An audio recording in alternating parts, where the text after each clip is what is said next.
Hello, my name is Dec.1, and in this short video, I wanted to talk about when it maybe does and doesn't make sense to actually label all the values in your charts. And so I want to kind of answer the obvious questions like, well, why not? Why wouldn't we do this, right? In a lot of cases, it's actually going to be okay, right, to actually label the values in our charts. Really, the problem comes in when you have more than a few labels, right? Even more than 10 or 12, and pretty quickly the chart starts to look very visually busy.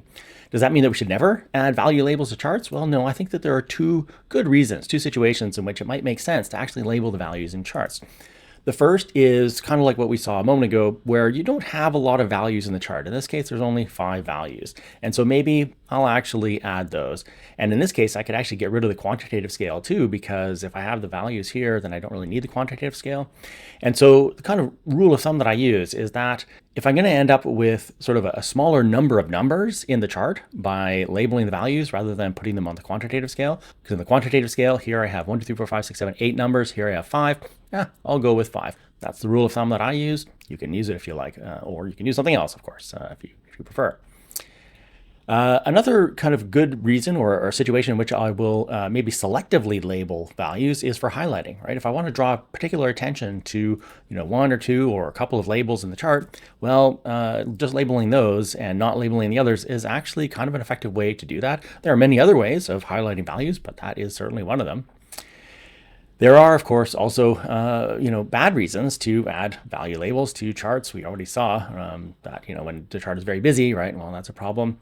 It's also not a good idea to add value labels in order to kind of fix a chart where the insights aren't clear without the value labels. So that might be a case like this, right? So here we have our expenses by department, but what I want to communicate is that our 3 biggest departments accounted for over $15 million. It's not immediately obvious in a chart like this, right? I'm going to have to compare the length of the bars with the scale to see what the values are. And so it's going to be at least a little easier to see this kind of insight if I add the value labels. But now the problem is that without the value labels, that insight isn't clear. And that should be kind of an alarm bell or a cue for us to basically redesign the graphics, right? Because in this case, the graphics, i.e. the bars, weren't really kind of cutting it.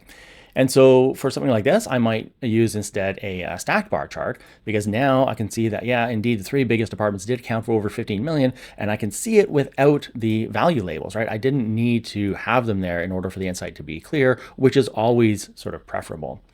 Or another situation where maybe I'm looking at expenses by department still here, but my main insight, what I want to communicate is that we spent more in R&D than we did in admin.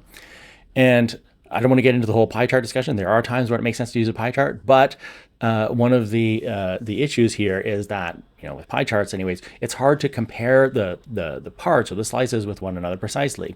And yes, I could solve that by adding all the value labels, but now basically the chart doesn't work without the value labels. It's entirely dependent on having those numbers there.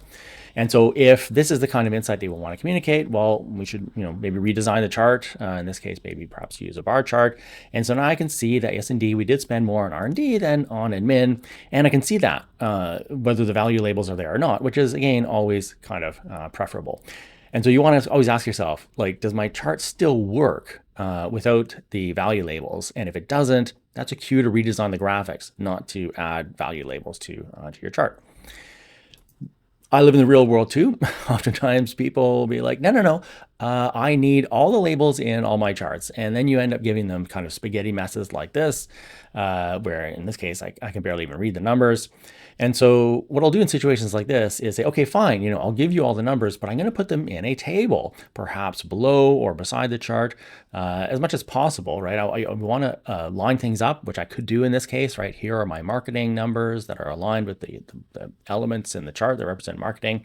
Sometimes you can do this, sometimes you can't. This is a map or a pie chart, for example. You wouldn't be able to do this, like you wouldn't be able to line things up, but you could still put a table below or beside the graph. And so people can still get those precise numbers if they absolutely need them, which, by the way, in the real world, often they don't actually need super precise numbers. The graph often is sufficient, but if they insist, just give them a table. Now, the other thing to keep in mind, is, of course, is that sometimes our charts are going to be viewed in a software product like Excel or Tableau or something like that, or perhaps on a website where they will have access to tooltips. And so then if the audience needs that kind of perfect precision, they can just get it kind of on demand. And so in a situation like this, maybe we actually don't even need a table, right? And like I said, they can get the precise numbers on demand if they ever need them. So quick recap, what have we seen in this video? Well, there are good and bad reasons to add value labels to charts. The good reasons are when there are fewer values in the chart than labels in the quantitative scale, right? We always want to go with the lowest number of numbers. Or for selective highlighting, that's one of many methods that we can use to selectively highlight values in a chart. Bad reasons are, as I said, to fix a chart that doesn't work without the value labels, right? Instead, redesign the graphics. Or just in case the user needs precise values, oftentimes they don't. And if they really do, well, give them a table instead of messing up your graph. Or if there are tooltips available, then you really don't even probably need a table.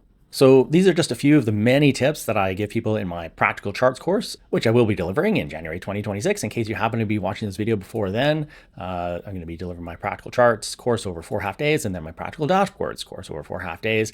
And if you happen to be looking at this video before December 1st, I have a Black Friday week sale on with a pretty generous discount until then.